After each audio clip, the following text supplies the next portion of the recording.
Yeah, my name's Jack Cashill, and I'm here in my summer digs in Fredonia, New York on Lake Erie. Happy to be here. Wonderful place to spend the summer, and happy to be talking to you guys. You've written at least 13 books now over the years, haven't you? Yeah, I think I'm beginning to lose count, which is kind of a good sign. I believe I've written a dozen books in my own name, 10 of them nonfiction, 2 novels. The first book I ever had published, in fact, was 2006 Chautauqua Rising, which is, of course, set in Chautauqua County. And that's when I first met you guys and first got involved with the whole larger Chautauqua community. I write for a series of magazines online and in print. For years I've been the executive editor of Ingram's magazine, which is a regional Midwestern business magazine, and it's kind of a titular thing. I do a column or two. I don't spend a lot of time with that. I've been writing now for the American Spectator, for American Thinker, WorldNet Daily, on a regular basis, in no small part to promote my books, because that's a helpful way to do that. Yeah, and they do that to keep it current. Right? Yeah, and also keeps me current. Writing columns, and then what helps, if you write columns regularly, then when you go to write a book, you've already accumulated a fair amount of information, and you're not starting from scratch. So, for instance, on my current book, Unmasking Obama, I had done much of the research in the past, and this time, it was not just putting it together, but I had a base to start with, and I could go a lot deeper than I could have if I were just starting from scratch. What the book is really about, Unmasking Obama, is really about the battle of what I call the samizdat, which is really the unconventional conservative journalists, a lot of them not even paid, who were doing the real work, the real digging, the real research into the Obama presidency, even into the Obama candidacy. And I'm going to give you an example just to start, because I've been just working on this morning. When Obama is first introduced to the nation in 2004 at the Democratic Convention, he starts off by saying, first paragraph, after he says hello, I'm the product of this wonderful multicultural relationship between a man from Kenya and a girl from Kansas, and they came together and they fell in love and they married and they had me. While studying here, my father met my mother. And then when he'd elaborate on this story, it would be, and then when I was 2 years old, my father had an incredible opportunity at Harvard University. My father got a scholarship to study in a magical place. He had to take it and leave us behind in Hawaii.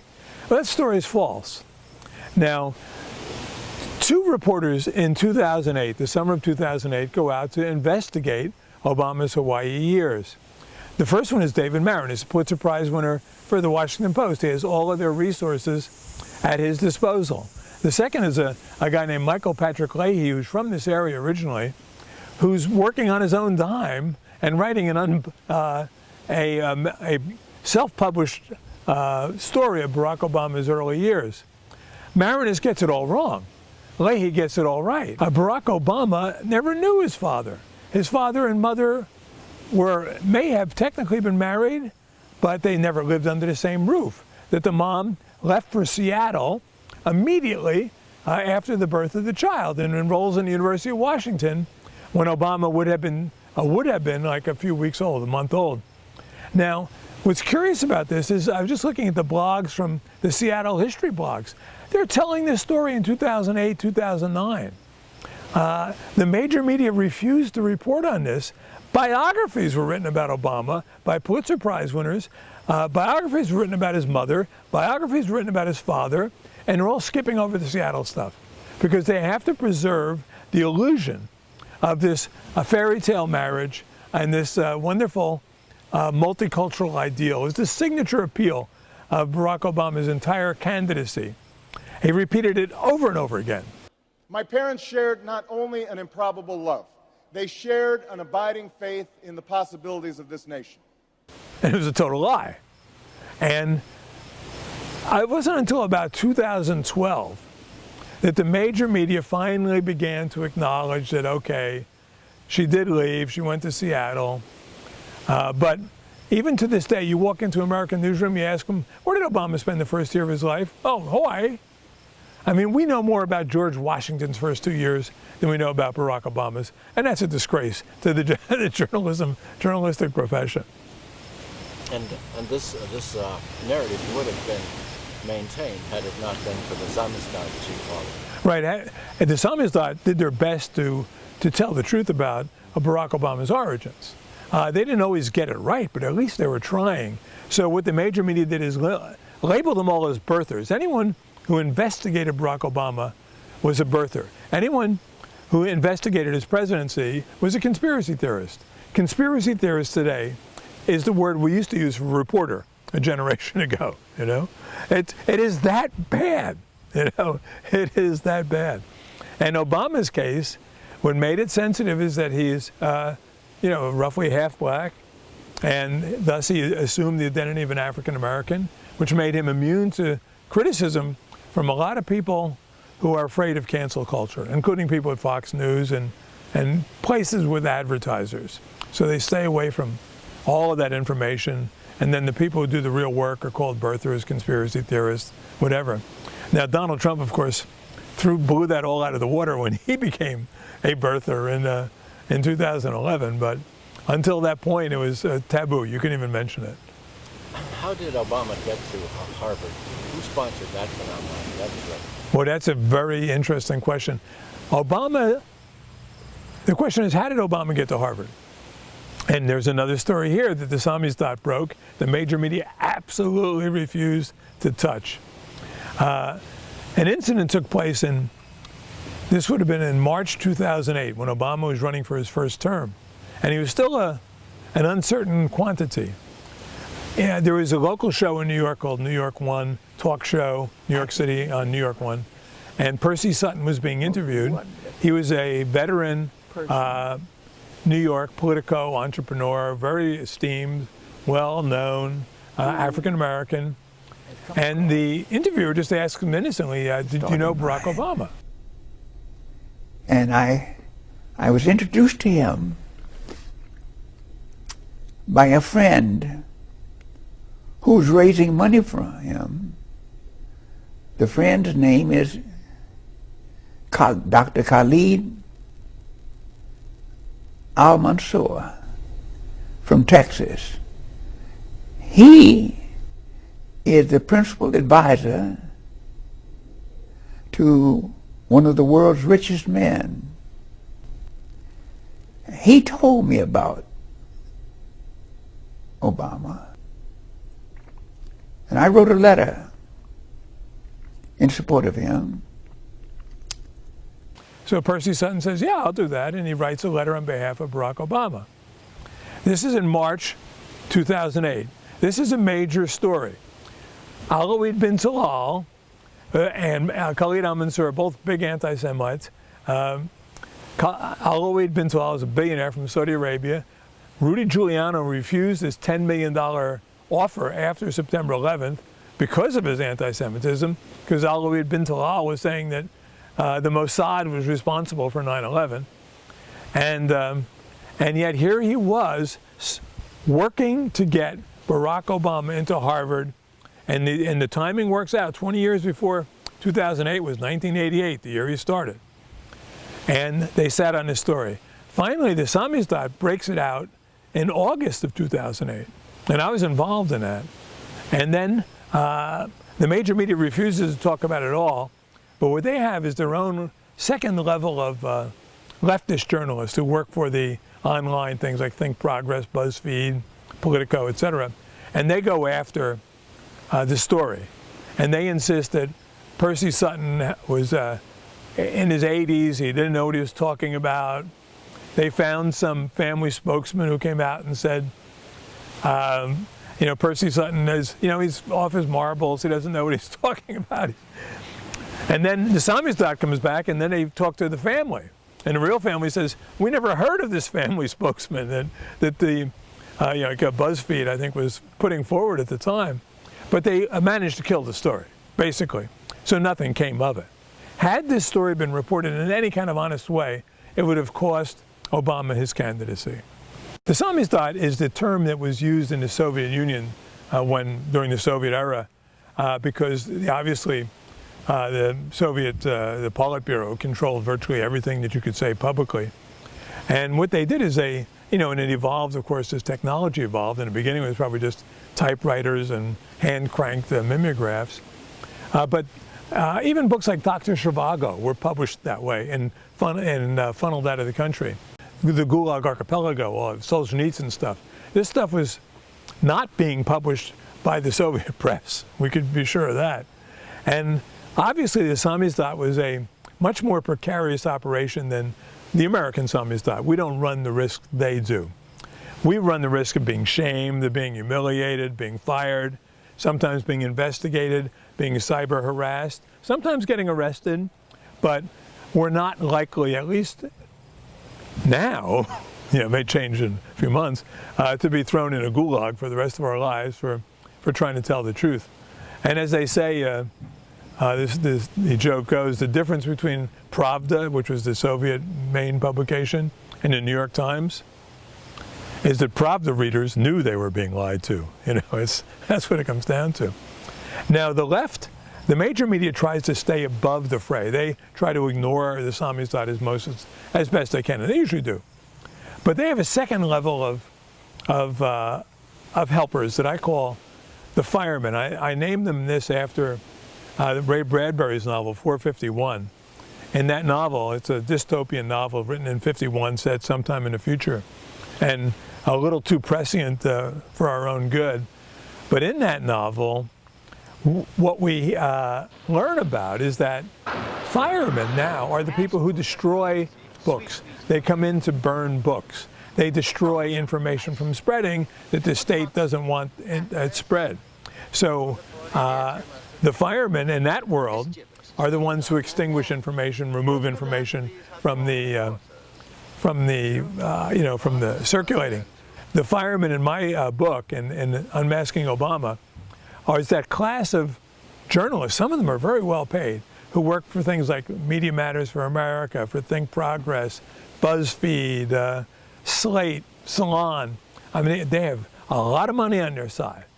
Not to mention outfits like Southern Poverty Law Center, which is the closest thing we have to the KGB, and the KGB of shame in the United States. And they can blacken your reputation, they can ruin you, get you fired. And they set out to destroy not just the story that the samizdat is producing, but the people who are producing the story. So they'll come after you personally. They'll go into your past. They'll find every skeleton in your closet. You could just be some innocent reporter out in Idaho, and the next thing you know, you're being dragged through the mud. A classic of this was what happened to Joe the plumber. If you remember, in 2008, Obama is running for president. He stops in Ohio, and he's just doing a rope line, talking to people. And a plumber, a guy who wants to start a plumbing business, says, "Hey, I'm starting this business. How can I be sure that you're not going to raise my taxes?" And then Obama says, for the agents, he goes, "Oh, we want to spread the wealth around, right?" And so that became a news story. John McCain, who was sort of half running for president at the time, talked about Joe the plumber. So the firemen immediately went into Joe the plumber's background. And they found out that, he wasn't a licensed plumber. He had a tax lien some years in the past. So they just tried to destroy Joe the plumber simply for asking a question of Barack Obama. And if you're a major player in the samizdat, someone like a James O'Keefe of Project Veritas, or a David Daleiden of Center for Medical Progress, or even people like Cheryl Atkinson, who used to work for CBS, if you threaten their narrative, if you rise to a certain level, Andrew Breitbart, you're at risk of being embarrassed, exposed, humiliated, maybe worse. The whole process of recruiting journalists has changed over time. Journalists used to be everyday guys and girls, If you watch old movies, a lot of them didn't have college educations. They had real life experience. They might have worked the police beat or the crime beat or whatever, and they worked their way through the ranks. Now it's a different strategy altogether. First of all, you start out in journalism school. This is the way you get hired today. Journalism schools, like all other liberal arts programs in major universities, skew hard to the left. So every year you have a new class of, every year you're inching that whole medium to the left. Then they usually go to work for the groups I was calling the firemen. That is these, progressive hit sites that, like Think Progress or Politico or Slate or Salon. And they get the attention of the major media, of like the New York Times or the Washington Post or CBS, by creating commotion, by getting noticed, by getting clicks. Clicks are way very important today in that whole world of Twitter and especially, and Instagram. And then they move their way up. And there is a lot of pressure on these young reporters to do whatever they have to do to get a story. And one story that was underreported is the story of Allie Watkins, who is an intern. I think she was an intern at maybe BuzzFeed, and she has an affair with the head of security for the U.S. Senate Intelligence Committee, Select Intelligence Committee, James Wolfe.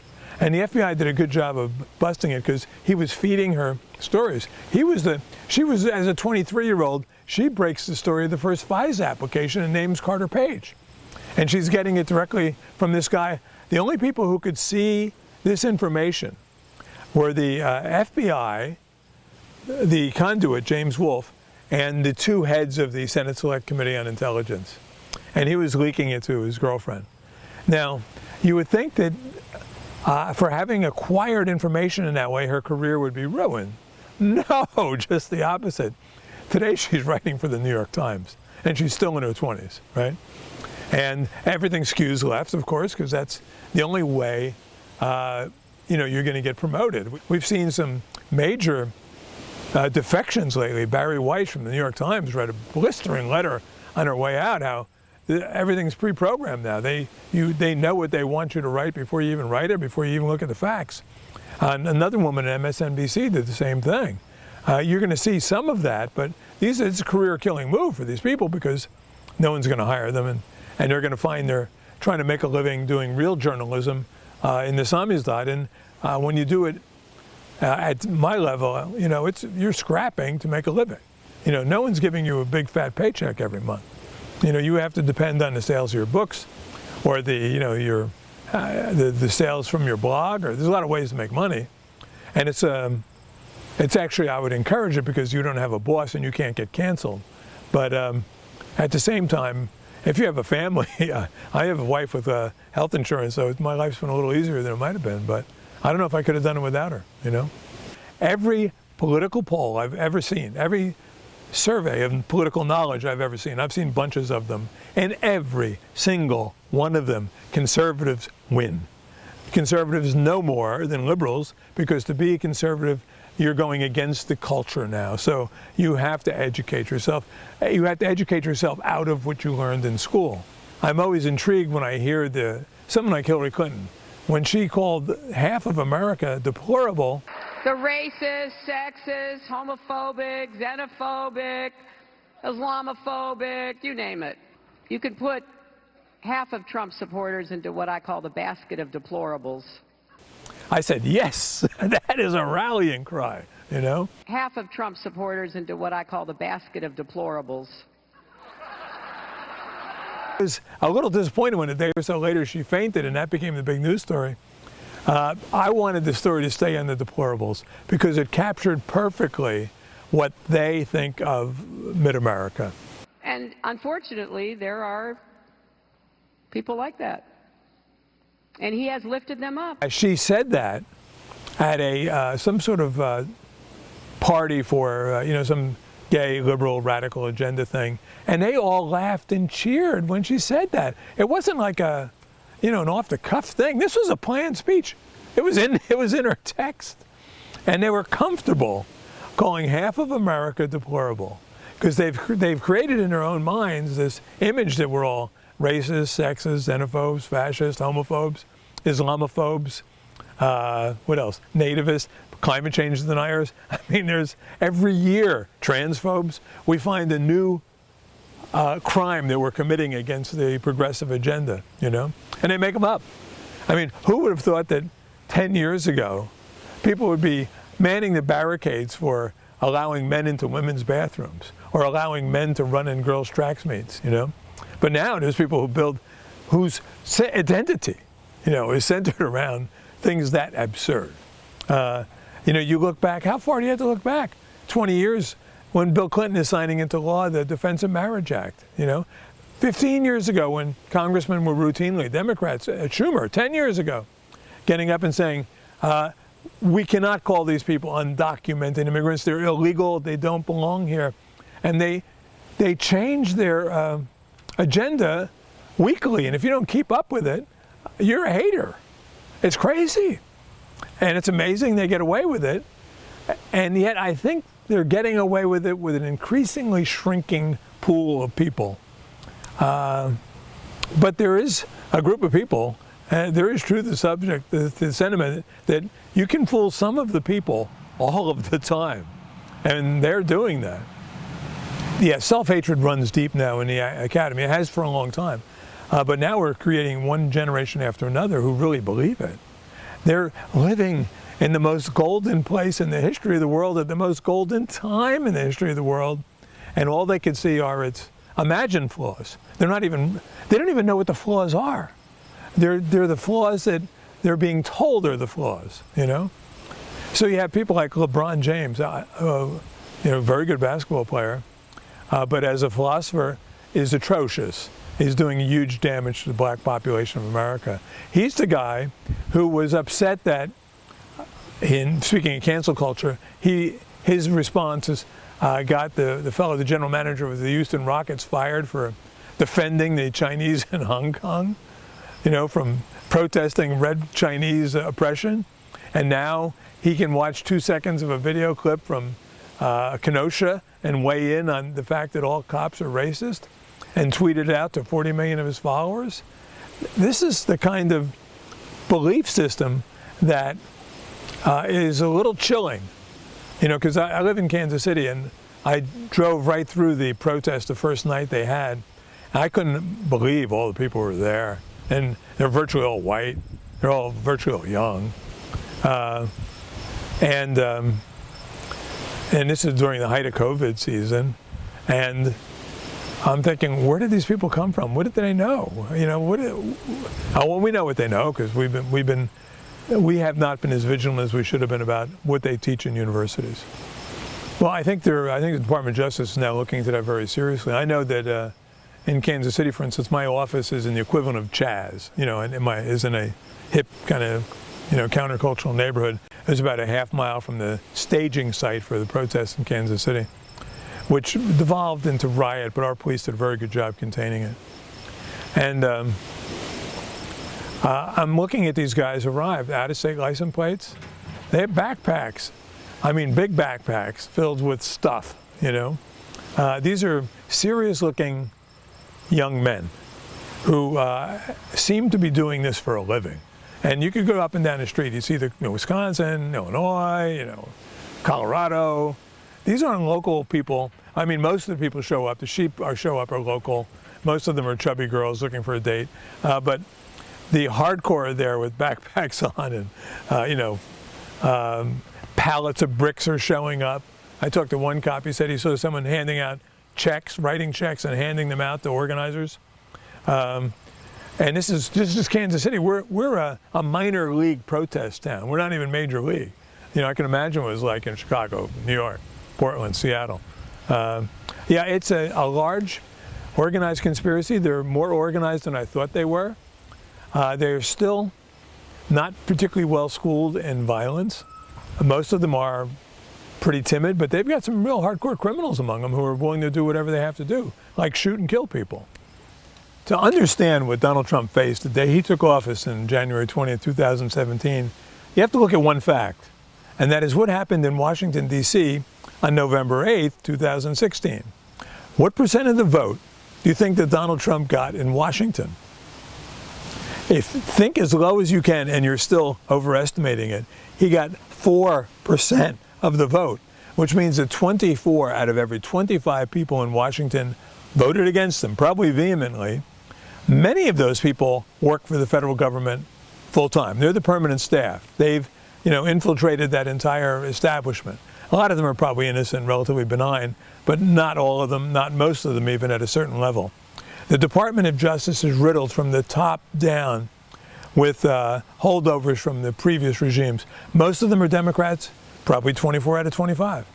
And even those that are Republicans, a lot of those are never Trumpers, a part of the establishment that he could not trust. So it took him a while to find his way to the kind of lineup he needed. And it looked a little chaotic, it probably was. I mean, he was a newcomer to this town. You're coming into a town where people hate you when you arrive there. Every serious department head he appointed was facing deep resistance from within his own ranks, as Trump did as well. None more insidious than from the Department of Justice, who for 3 years essentially through the Mueller committee basically ran the Department of Justice until Barr came in. So it was difficult. I'm amazed that he's done as well as he's done, to get as much done as he's done, especially with the rollback of regulation. I know he focused on Interior, he focused on EPA, and he's done a good job with some things. And then he had nerve, he had bravado. He pulls out of the Paris Accords, That was like when Reagan fired the air traffic controllers. What he's doing is telling people, hey, I'm serious about who I am and why I'm here. And he began to win over the conservative base. I mean, a lot of conservatives voted for him because he wasn't Hillary Clinton. They weren't sure where he was coming from. He was no one's idea of a poster child for the radical conservative right Christian wing of the party, that everyone fears. But he had an agenda and he's stuck to it. And he's also, I think he's made everyone rethink our position on international trade. I think we were all much too complacent with the state of affairs before Donald Trump got there. People forget that before there was the Trump derangement syndrome, there was the Bush derangement syndrome, which was almost as bad. Not quite, but almost as bad. And what made it sad was that Bush wouldn't fight back. He'd take it, and under the thought that perhaps by being gentlemanly about it and being civilized, that people would like him or respect him more. Well, they didn't. They just walked all over him.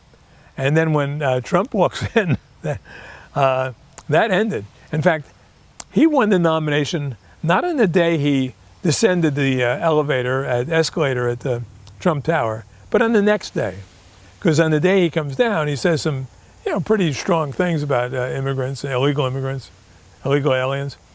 And the press went bananas. And what the press expected was what any Republican would do when they were being scolded like that, is to apologize. Well, Trump refused to apologize. And all of a sudden, people are saying, hey, maybe this is our guy. In fact, a week before Trump declared, I wrote an article in support of my book, Scarlet Letters, about the ever-increasing intolerance of the cult of liberalism. And the first sentence of the article was, the Republican candidate for president the Republican nominee for president will be that candidate who best understands there's no future in apologizing. I wrote that a week before I knew Trump was going to be the candidate. And he stepped up and took that role, and the rest is history. The Bill Barr Durham investigation is a little frustrating for many of us because we expect to see heads roll. The problem is right now, heads rolling does not help politically. Heads rolling now hurts politically, because what will happen is the media will immediately seek to defend the people whose heads are rolling. I don't expect to see anything after November. Win or lose, I expect to see the guillotine pulled out on Lafayette Square. I expect to see heads come off. And not literally, obviously, but metaphorically. If they win, heads may come off literally. They're out of control. I think he's being cautious. On our side, we all know the story now. On their side, they know the story well enough to know that they can't talk about Russia collusion or anything like that. Their story is beaten. It's deflated. They're done with it. They're finished. It's off the table. Right now, I think it's politically wise to not see any indictments come down. And the great fear among Democratic office holders and strategists is the same fear that that plantation owners felt in the Deep South for years. There will be an uprising of the blacks amongst them. You know, if the Democratic Party loses 20% of the black vote, the Democratic Party is no longer functional. They've got to keep it under 20%. They've got to keep it under 10%. If Donald Trump gets as much as 20% of the black vote, he wins in a landslide. Right now, and that is part of the reason right now why we're seeing this desperate attempt to repaint Trump as a horrible racist, as a racist country. Fear. When I hear LeBron James talking about every black man in the country has to be afraid of the police, be serious. You know, I mean, you're making $1 gazillion a year. If you don't resist arrest, no one's in trouble from the police. That's the only way you get in trouble, by resisting arrest. And if you do resist arrest, someone's going to get hurt, either the perp or the cop or both. But that's all you have to do, ladies and gentlemen of any race. Let's do that. Yeah, they've got to do fear. Fear is their motivator now, like it was in 2012. And that's why George Zimmerman had to go to trial, to stoke up the base in Florida. It's a battleground state. They need to create this sense among black America that the only thing that stands between them and annihilation are your proud Democratic office holders. And it's a total lie. As more and more blacks are learning, the Democrats were the party of slavery. They were the party on the wrong side of the Civil War. They were the party of Jim Crow. They were the party that fought the civil rights legislation. They were the last party to put a KKK Grand Kleagle in the U.S. Senate, and that was just a few years ago. So I'm hoping that more people catch on. If we get 20% of the black vote, it'll be stupendous. To tell you the truth, I don't know that much about QAnon. I'm hardly an authority, but from what I know, I think who's ever behind it really is just follow the news very closely and make some useful and interesting projections. I don't think they have any particularly great source of inside information. The media, of course, now are totally bought and sold. I mean, they're useless. The major media are useless. I don't watch them or listen to them, other than sometimes to see how absurd they could be, you know. But of course they're going to go after, Trump followers if they do anything. What's curious is that when Joe Biden comes out condemning violence on either side, right? You remember what happened when Trump came out and said that after Charlottesville? How dare he say that? And now Biden comes out, and now here's the ultimate gaslighting strategy now. And the New York Times came out today with an op-ed said, Biden's speaking out against violence. Why isn't Trump doing that? You know? And you're scratching your head saying, who are you trying to convince that this is true? The Democrats had a 4-day convention and no one mentioned the violence in the streets, which was being done completely by people on their side, you know? As Abraham Lincoln was right, you can fool some of the people all of the time. You know, it's whenever I read about the generals saying this or that, I feel like I do when I hear about the Pope saying this or that, because it never comes directly from the generals, it never comes directly from the Pope. It usually comes from someone interpreting something that generals might have said. Historically, our military has been extremely responsible.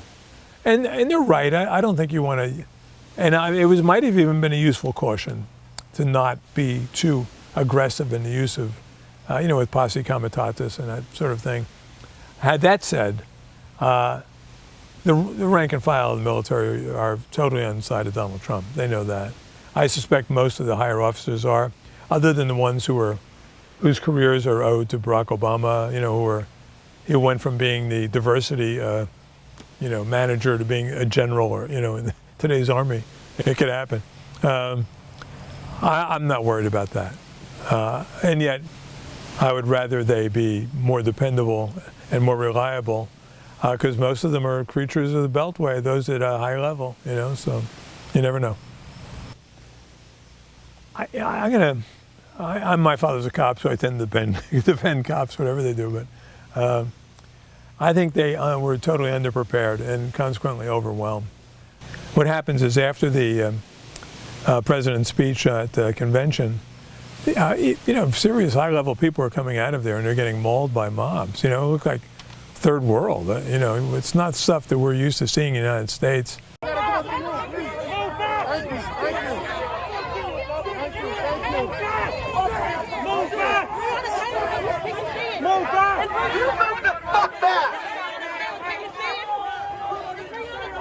No one got hurt, and there was enough police presence to prevent that. But if you're Rand Paul and you've already been assaulted, one by your neighbor, if you've already been playing a softball game where a couple of your fellow ball players were shot by crazy, radicals, so like Steve Scalise, it's got to be a little traumatizing.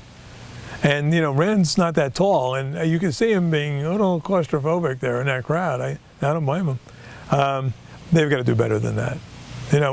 We're not ready to be a police state yet, and I'm hoping the left doesn't push us into becoming one. But they like to see police overreaction. They were hoping for police overreaction. Chicago '68 was the high watermark for so many young radicals, now old radicals. The whole world is watching. They want to see that. And some of us are sitting there watching thinking, where's Mayor Daley when we need him? And as long as I'm mayor of this town, there'll be law and order in Chicago. Well, the pick of Kamala Harris, and by the way, the pronunciation this is true, is the same as in communist. So it's lest you, mispronounce her name, just to be appropriate, because if you mispronounce her name, you're probably a racist. Biden backed himself into a corner. He first says he's going to have a female vice president regardless. And then with the whole surge of the Black Lives Matter movement, he was backed into the corner of having a black female, or a female of color.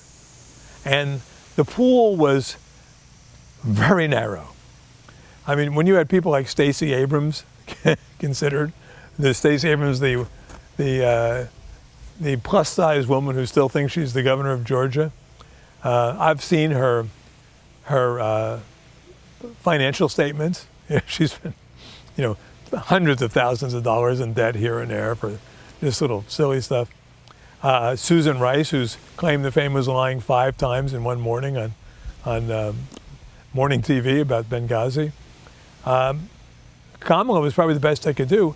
I asked my woke but otherwise sane young daughter what she and her friends thought about that pick the day afterwards. And she said, "We hate it." Just like that, we hate it. I said, why? They think that Kamala's a sellout, an establishment sellout. They don't like Joe Biden, they hate Kamala Harris, and they wish Bernie Sanders were their candidate. Bernie Sanders would have a chance of winning. I think he'd have a better chance than Joe Biden. Joe Biden would be happy, his people would be happy if he survives until November.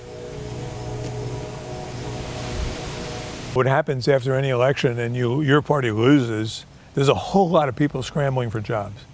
And in 2016, they were caught unawares. They didn't have their resumes out yet. They weren't prepared for what happened. One of the offshoots of that, this is kind of semi-comic, is we had this big rally of women in Washington wearing pink hats on Inauguration Day. And you're thinking to yourself, how did they put this all together? Well, these women had booked those hotel rooms for the inauguration. They thought that Hillary Clinton was going to be the president. They were already, so they paid for the hotel rooms. They might as well be there and do something, But there is so many more opportunities for young Democrats to find homes in NGOs and in various other governmental organizations in different states, and floating around, circulating back, getting ready. Not to mention the media, always welcoming them with their experience. So like George Stephanopoulos, you could come in and be an anchor on the news and make believe that you're nonpartisan. Tim Russert, and let's get, he was at least halfway objective, but he's a Democratic operative. Chris Matthews, they all were. And then all of a sudden, next thing you know, or if they're not, like Joe Scarborough, ends up being one, He gets corrupted. Maybe it was pre-corrupted. But no, they spread out. They're everywhere. We've got to be vigilant. Fortunately, one of Obama's great blessings to us was to give us 13 governorships we didn't have before, give us 13 legislative bodies we didn't have before. He cost the Democratic Party 850 seats in various legislatures, and he cost them the presidency in 2016. So thank you, Obama, for doing your job the way as well as you did it. Julian Assange is a great question, an interesting issue. He knows what happened to Seth Rich. And for that reason, boy, his position is so precarious. I just hope he survives. Julian Assange, the WikiLeaks founder, the left thought he was one of theirs. They thought he was a captive of their ideology. And then all of a sudden he starts leaking stuff about Hillary Clinton, and they're beside themselves. They're really upset.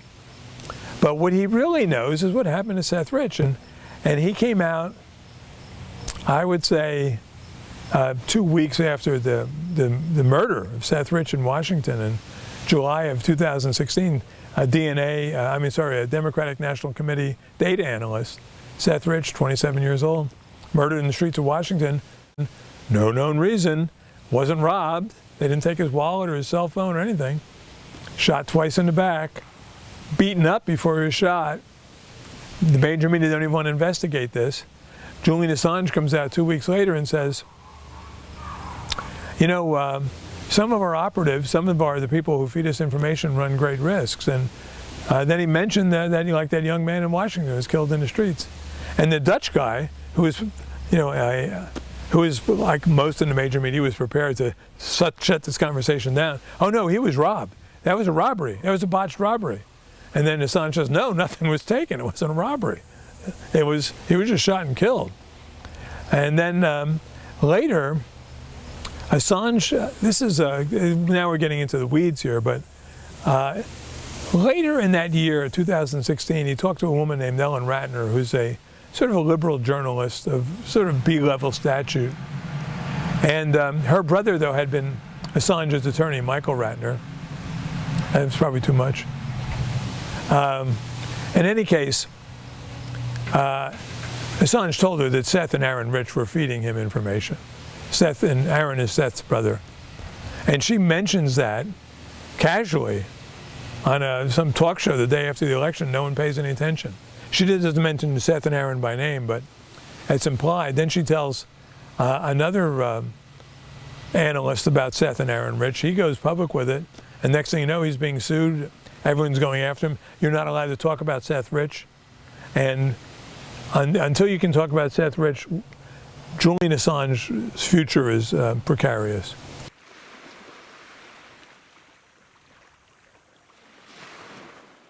Yeah, this is Unmasking Obama. Is my most recent book. It came out in just in the latter part of August.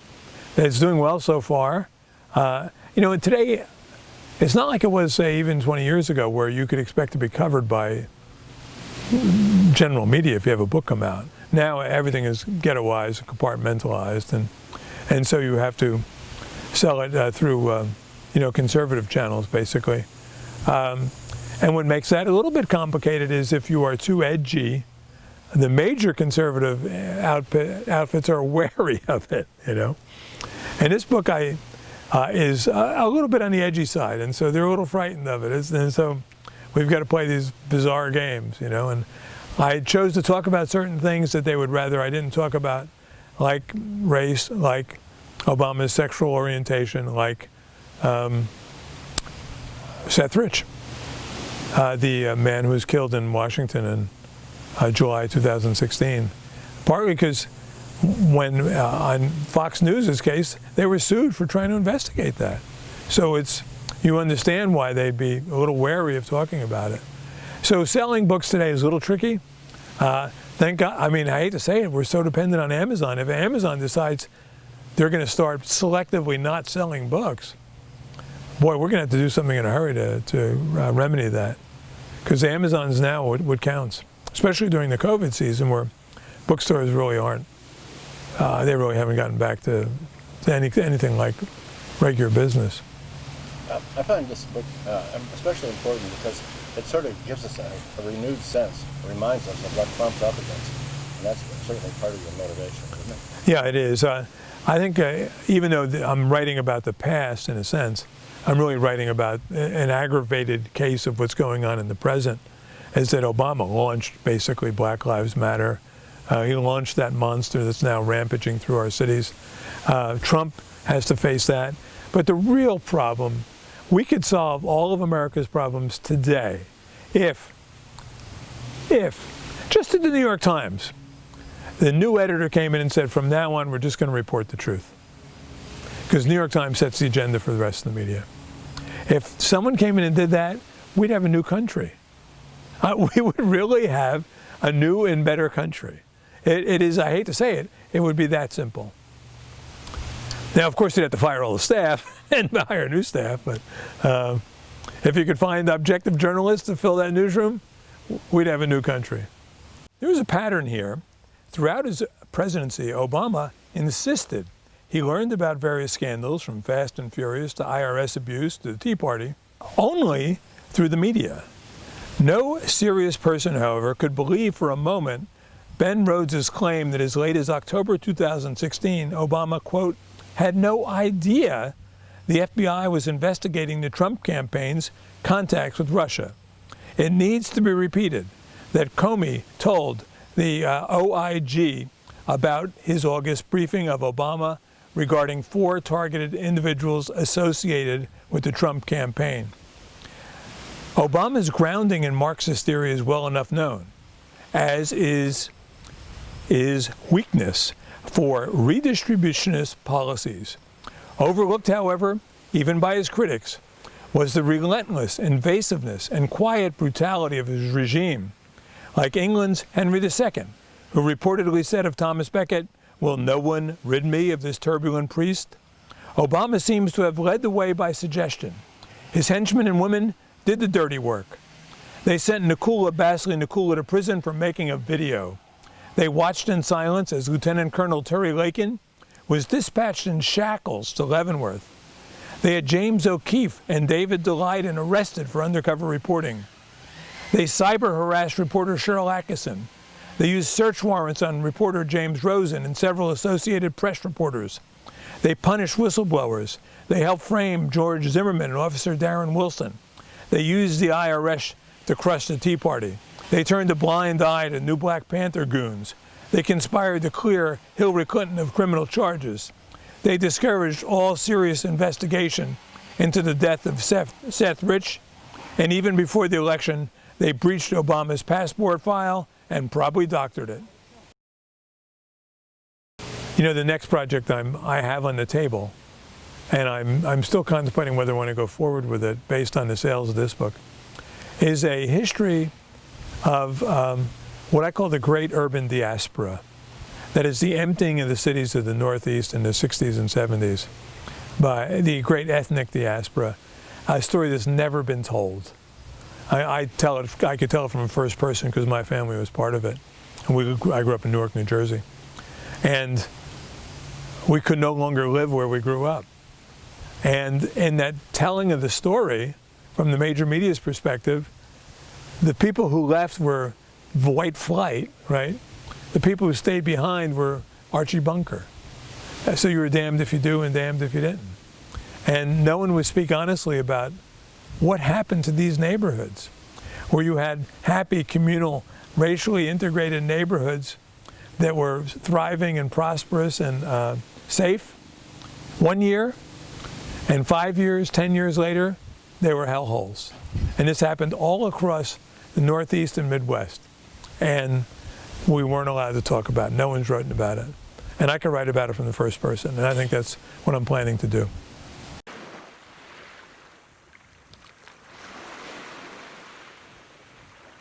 You know, we're not ready to be a police state yet, and I'm hoping the left doesn't push us into becoming one, but they like to see police overreaction.